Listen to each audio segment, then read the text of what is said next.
और पराजय एक समान लगने लगे, वही सच्चा योगी है। भगवान श्री कृष्ण, जरा सोचिए, हम में से कितने लोग हैं जो जीत कर घमंड नहीं करते या हार कर टूट नहीं जाते। कई बार जरा सी आलोचना भी हमें अंदर से हिला देती है और तारीफ से मन फूल जाता है। लेकिन श्री कृष्ण कहते हैं, अगर तुम स्थिर रह गए तब तुमने खुद को जान लिया।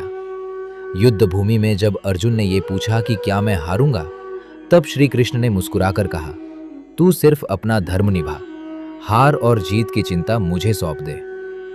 एक साधु का किस्सा सुनिए। वो गांव-गांव जाकर लोगों की सेवा करता था।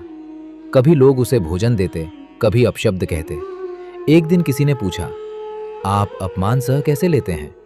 वो बोले, जैसे श्री कृष्ण ने सिखाया, जो स्थिर है वही सच्चा है।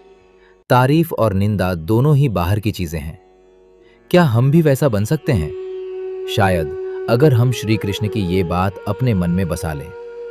विचार साथ जिसका मन संतुलित है, वही सच्चा ज्ञानी है। भगवान श्री कृष्ण जीवन में उतार चढ़ाव आते हैं। कभी हम खुश होते हैं, कभी दुखी। लेकिन अगर हम हर हाल में मन को स्थिर रख सकें, तो वही ज्ञान है। एक किसान की कहानी याद आती है। उसके खेत में एक दिन आग लग गई। गांव वाले दौड़े आए, अब तो तुम बर्बाद हो गए।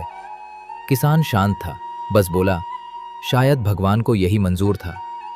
हफ्ते भर में बारिश हुई और एक नया जल स्रोत उसके खेत के पास फूट पड़ा। अब वही खेत सबसे उपजाऊ हो गया। लोगों ने पूछा, तुमने गुस्सा क्यों नहीं किया? उसने कहा, श्री कृष्ण ने सिखाया, जो स्थिर है वही सच्चा ज्ञानी है।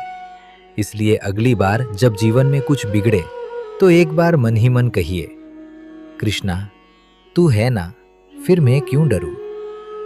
विचार 8। संसार